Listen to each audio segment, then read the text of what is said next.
Just sleep, just dream, just sleep, just dream.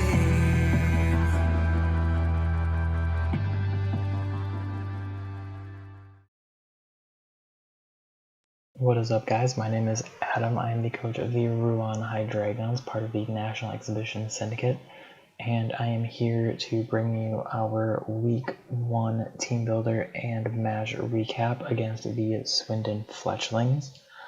As this is Week 1, we don't have a record yet. We are 0-0. And before we get started, I would recommend that if you want to know more about the NES, you go to our subreddit and or view our spreadsheet in the description down below. You should also go back and look at my draft recaps so that you know what 11 Pokemon I can bring to this match this week, and potentially some logic as to why I drafted each of them. Aside from that, I will just jump right into it so that I don't talk for 12.5 minutes. The 11 Pokemon that I potentially had to face should show up in a layout somewhere on the screen. I haven't made it yet, so we'll figure out when we get that far. But you should see the 11 Pokemon that I potentially had to face this week, which were Magearna, Gyarados, Arcanine, Crocodile, Meloetta, Vileplume, Mega Gallade, Zapdos, Hitmontop, Kyurem, and Armaldo. Looking at CrazyRazey and the Swindon Fletchlings team, the biggest threats are basically just the top down. Magearna, Gyarados, Arcanine, Crocodile, Meloetta, Mega Gallade, Zapdos are all terrifying. Kyurem as well, with its extremely high base stat total, is nothing to scoff at. And going into this match, really my entire goal was just to do as much damage as possible with Mega Houndoom and Mismagius, and then bring in Mew to set up the sand for Excadrill to clean up the rest of the team. So the 6 Pokemon that I elected to bring based on Doctor Who names as voted in my Twitter poll are Davros, the Excadrill, Harkness, the Vikavolt, K9, the Mega Houndoom, Missy, the Mismagius, Tardis, the Lapras, and the Dr. Mew. So, as I said, the goal of the team is to have Excadrill come in and clean up with Sandrush at the end. So Excadrill is holding a Focus Sash with the ability Sandrush, with the moves Iron Head, Earthquake, Swords Dance, and Rock Slide. This team that Crazy put together for the Fletchlings for Season 2 has at least three Pokemon on it that can Intimidate, which for an Excadrill is not good because you don't want to be repeatedly intimidated and not have the power to sweep in the sand.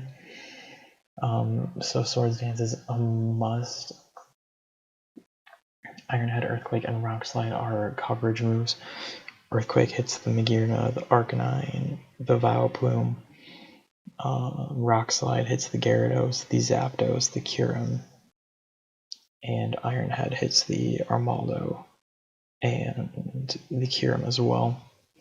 The only thing that doesn't particularly touch is Crocodile. But I wasn't particularly worried about Crocodile. I believed that I would be able to deal with it before this with Lapras and with Vikavolt waiting in the wings to do damage. So for the EVs, I had 252 in HP, 128 in attack, and 128 in speed, with the boosted nature being speed and the hindered being special attack. The reason I chose to run 252 HP was because in the event that I couldn't get sand up or that there were rocks up and my stash was broken, I really wanted to be able to live at least one hit and get the Swords Dance off. If I do have the sand up, that means that I can still try to Swords Dance, Sandrush, Sweep even without my Focus Sash. And also, in the event that there is no sand and I can't get a Swords Dance, Excadrill still hits like a truck, and so being able to take a hit could be the difference between winning and losing a match, depending on how close it comes down to. And then that's about it. Okay. Next up is Vikavolt. Harkness with the leftovers and its only ability, of course, being Levitate, running Bug Buzz, Thunderbolt, Roost, and Volt Switch. It's physically defensive, 252 in HP and defense, with its hindered nature being attack and its boosted being defense.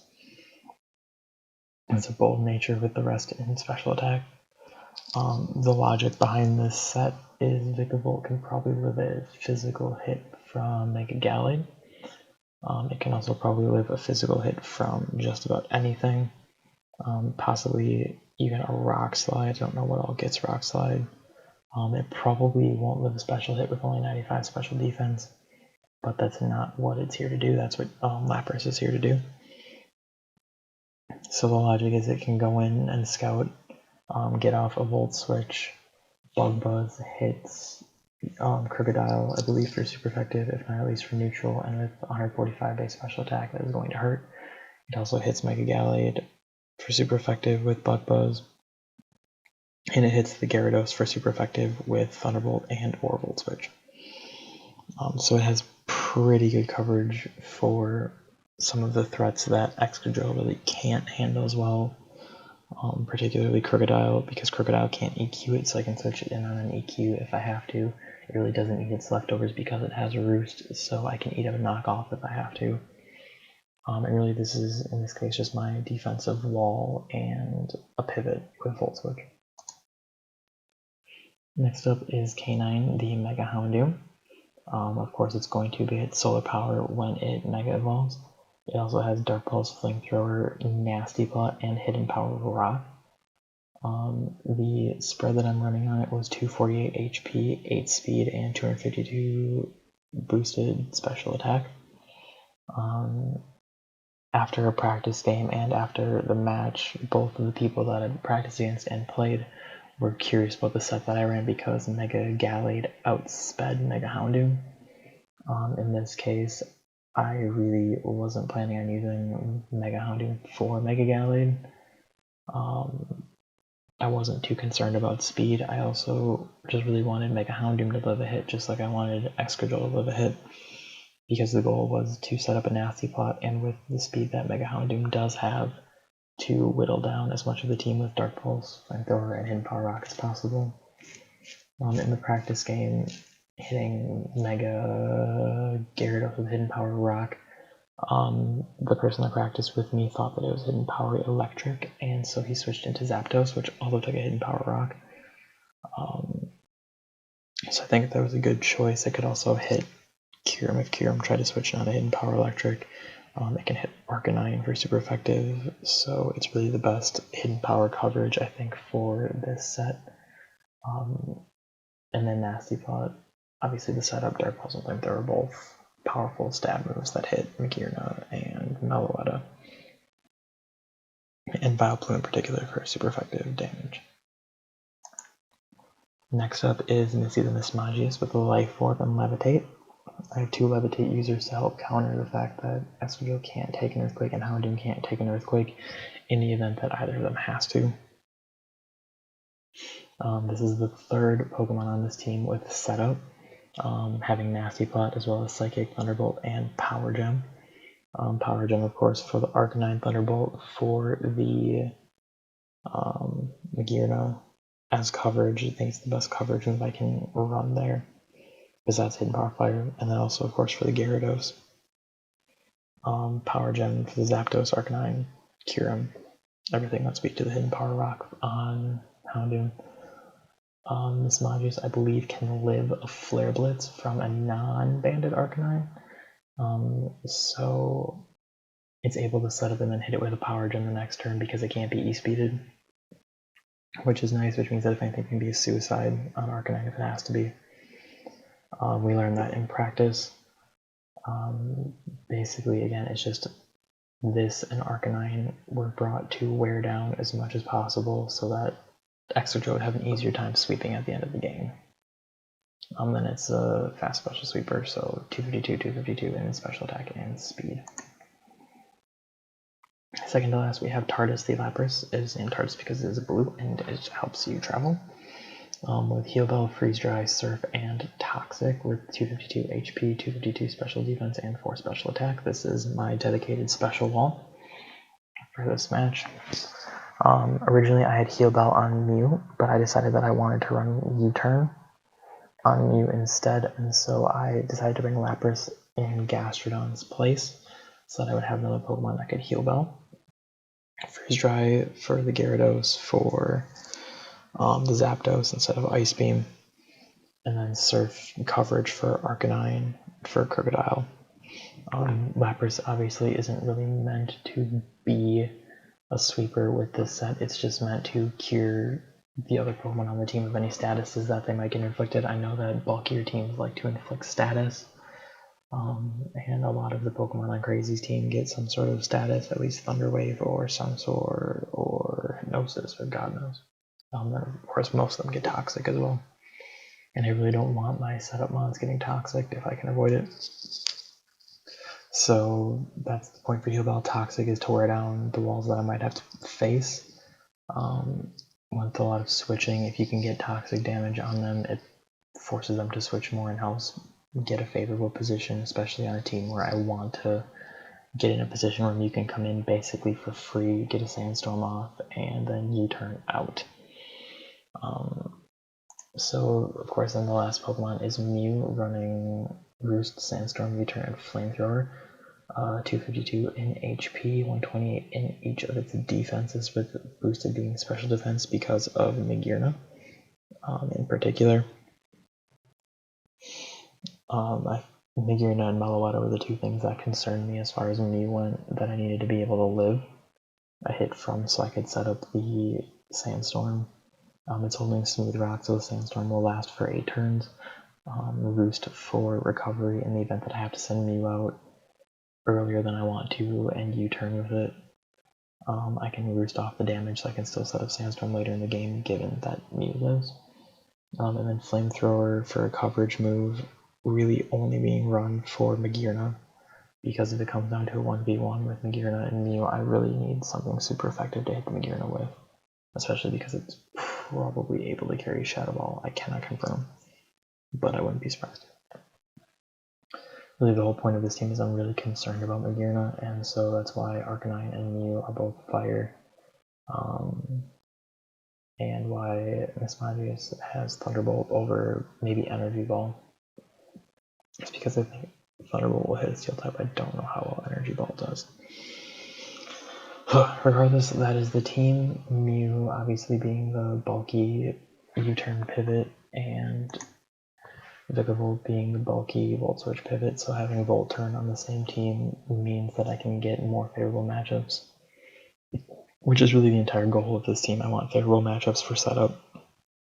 I tear through as much of my opponent's team as possible, and then at the right time send Mew in, Sandstorm, U-turn, and get Extra Drill out. Mew is sassy, which means it has a low speed nature, which theoretically, in my mind, it should be a lower speed than if I'm being speed creeped. If I'm being speed creeped by Crazy, then having a slow U-turn on Mew is exactly what I want, because I don't want Excadrill coming in and taking a hit and having its sash broken before it can Swords Dance, because that is really worst case scenario against a team with Gyarados and Arcanine and Zapdos and Hitmontop and a lot of really just threatening things that can take Excadrill out. So yeah, that is it through the magic of editing. In just a moment, we will be back for the actual battle recap. And again, through the magic of editing, we are back to talk about the actual game between myself and CrazyRazey and the Swindon Fletchlings. The team I mostly expected was the team that was brought against me in practice, being Mega Gallade, Arcanine, Zapdos, Magearna, Gyarados, Crocodile. Something similar to that with potentially Kyurem and or Meloetta thrown in. What ended up coming was slightly unexpected. I almost have come to expect not seeing what I expect against Crazy. I don't think his teams ever resemble what I think they're going to when I play him, but he brought Mega Gallade, Zapdos, Vileplume, Armaldo, Meloetta, and Arcanine. So in practice, I led with Vikavolt, and it got crit O-code by Flare Cannon from Magearna. Because that is not an option to happen to me this time, I decided that even though it was probably going to be my play regardless, that it was definitely going to be my lead now. So we will just start random speed on normal, and we will just talk about what happens. So Crazy led with Zapdos, I led with Vikavolt. Vikavolt gets Toxic by the Zapdos, and I get my Volt Switch off. And I go straight into my Mismagius. Since Mismagius is specially defensive-ish, it has no physical defense, but it does have 105 base special. So it can definitely live the hit from Zapdos, so I can set up right in Zapdos' face. If it wants to Toxic me, that is fine. I'm already on a timer with Life Orb, but at +2, Mismagius is going to tear through a lot of this team before it goes down to Toxic damage. And then we see Zapdos. Zapdos does have leftovers. He stays in with Zapdos and Roos, which is perfectly fine by me because I'm pretty sure Power Gem still OHKOs, and it wasn't a crit, it wasn't, I don't think, a roll at +2. Meloetta comes out, and because I can't Shadow Ball Meloetta, I knew this when I was building this team, it's normal type, I can't Shadow Ball it. If it switches to Pirouette form, I can Psychic it. But in the way that it is now, I really can't do anything to it. It is especially defensive. So I decided to just set up in its face again, take the hit. I knew I could take probably one unboosted. I used Thunderbolt. Even with Life Orb at +3, it did less than 50%. That is a bulky Meloetta. So Meloetta takes Mismagius down, that is fine. Houndoom still has Hidden Power, Rock, and Excadrill still has Earthquake, and I still have Lapras. I don't need the Power Gem anymore. Zapdos is gone. One of the potential threats with Heat Wave and the like, so we're good. We're good by me. And then Meloetta does go for Energy Ball on Lapras, which Lapras is able to take. It is especially bulky, and I Toxic the Meloetta. The reason why I decided to Toxic the Meloetta is because I wanted it on a timer on Meloetta because it's bulky. I might not necessarily be able to kill it right away, but if I can get it down low enough, it can't stay in and just keep hitting me. It's going to want to switch out. And so I thought that Toxic was a better play than hitting it with Freeze Dry or Surf, which would have done probably next to nothing. So he Hyper Voices, I am able to take that, and I Heal Bell, which gets the poison off of Harkness, the Vikavolt. I wanted Vikavolt not Toxic because if it came down to it, Lapras is going down right here, right now. And so if it comes down to Vikavolt having to stand up against whatever's left of this team, I want it healthy. I don't want it trying to roost off toxic damage and ultimately going down. So Heal Bell was really the only play, and again, I'm not going to do anything with Surf or Freeze Dry on this Meloetta, and I've already Toxic'd it. So he switches out to preserve the Meloetta. I went for Surf at this point. I could have predicted this switch, but I thought maybe he might just let Meloetta go down. At this point, I don't really know how much it does to my team besides Shadow Balling Mew. I went for Freeze Dry for damage. I didn't want anything getting Leech Seeded or Toxic or God knows what else. So I brought in Mega Houndoom and Lapras Rent down, and once again I set up right in its face. What's it gonna do? It's Sludge Bombs. Doesn't scare me. I am bulky Houndoom. So I get up my +2, I get off my Flamethrower, still have 65% health left. Mega Gallade comes in, and this is the worst case Houndoom scenario. because I really won't be able to set up on anything else for free. Potentially the Meloetta later on, but that Meloetta is not going to come in unless it's the last thing on Houndoom. So I know from practice that I am outsped by this Mega Gallade, especially if there's any speed investment. It is basically guaranteed. I would assume it's max speed, max attack. That's probably the best. I assumed during the game max speed, max attack. I think it actually ended up being a bulky variant, but because Houndoom is also the bulky variant, it is outsped.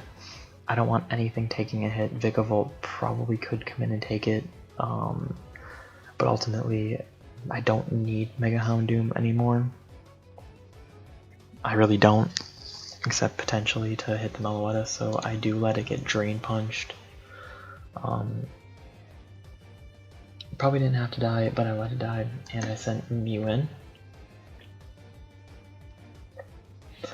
And you know Mew's entire purpose here, because it only has Flamethrower and U-turn, is going to be to set up the sand. So he goes out, I get an entirely free Sandstorm off. And then this next turn I'm going to U-turn. We already know that that's my play. We already know that I'm not going to outspeed the Meloetta because I'm slow and negative speed. But we know I can live a Shadow Ball, and even if I can't, the sand is up. So Excadrill gets to come in for free. Meloetta goes down to the U-turn. He switches into Arcanine, which is definitely his best play here because it's his only Intimidate Mon still on this team.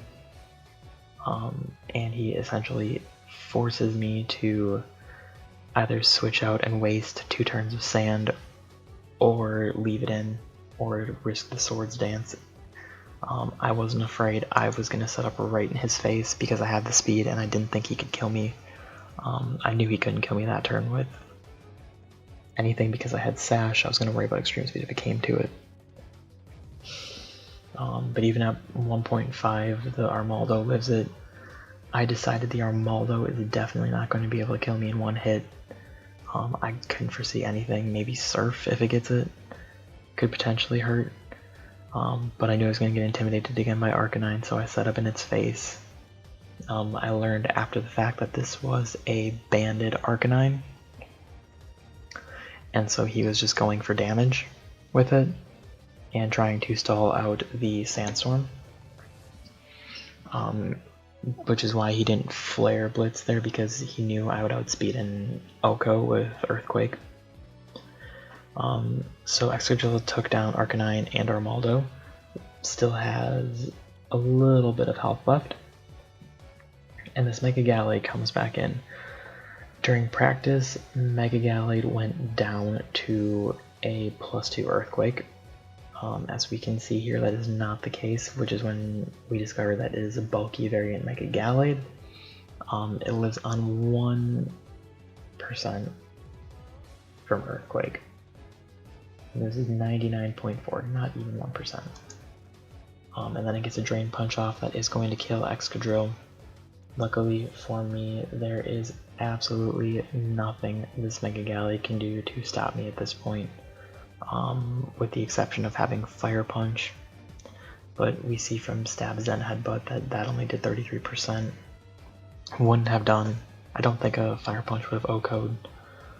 Potentially Stone Edge would have potentially helped. I don't know. But it ends up being a 2-0 in my favor, with Mew and Vikavolt being the only survivors. I was ecstatic at the end of this game. I was so happy. I was so nervous going in because I really just wanted to succeed. And it's hard to say how it was going to go because Crazy always surprises me. And during practice, the team that I saw I did really well against ended up being Mew and Excadrill that survived because the Gallade got OHKO'd. And so when I saw this team, I thought, oh god, what could he possibly have planned with this Vileplume and this Meloetta and this Armaldo? But it all ended up working out. I do get the win, get the 2-0, and I get to start Season 1 with a 1-0 record, which I don't think I got to do last season. I don't remember. Either way, it's a good feeling. So that's that. Nothing really else to say. Besides a really good match to Crazy. I was scared when the Gallade lived, scared when the Armaldo lived, even though I figured it couldn't kill me. I mean, he played it out the best that he could to stall out the sand. And to intimidate Excadrill, it was really well played. Really the best that you could possibly do in a situation where there's an Excadrill setting up in your face. And yeah. But I did it. Good job, me. So yeah, I will see you next week with our week 2 team builder and match. Goodbye.